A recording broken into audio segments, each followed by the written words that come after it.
Hey, it's Stephanie with Project Vibrancy.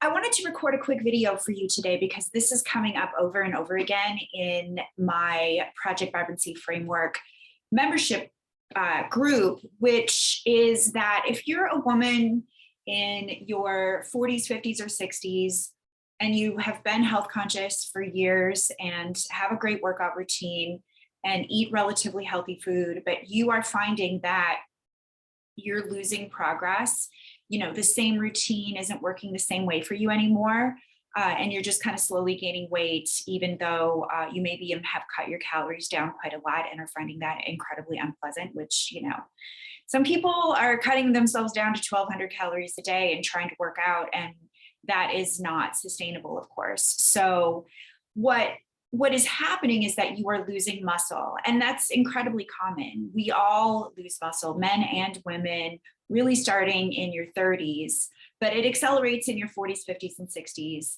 And the solution to not losing muscle, because muscle equals metabolism, the more muscle you have on your body, the more calories you burn as a general rule.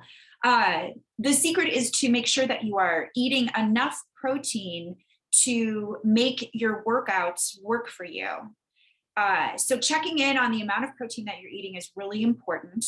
A lot of women discover that they're not eating nearly enough. They're not really eating more than 40 or 50 grams of protein a day, and that's not enough to keep your muscle, and it's not enough to grow muscle from your workouts. And then the other thing is to look at your workouts. So if you're doing tons of aerobics, which is very typical, particularly for women, to maybe replace a couple of those aerobic workouts a week with resistance training, because resistance training is how you stimulate new muscle growth and to keep your muscle and add muscle. So aerobics are great, and it's certainly walking. Like if you're a walker, walk every day. There's no need to limit that.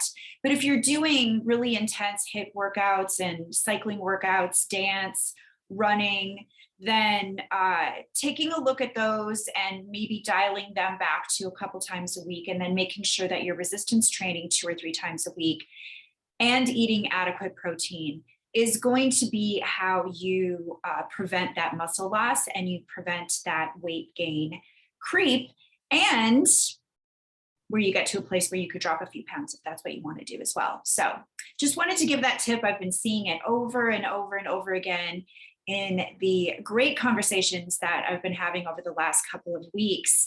And I think part of the problem is that I feel like women's health magazines have sort of, promoted for many, many years that women should just be eating, 12 to 1,400 calories a day and doing tons of cardio. And that just isn't sustainable in the long term, especially when you get to an age where you start to lose muscle.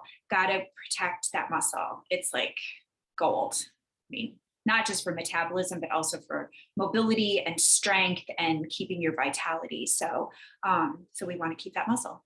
That's the message. Thanks, you guys. Bye.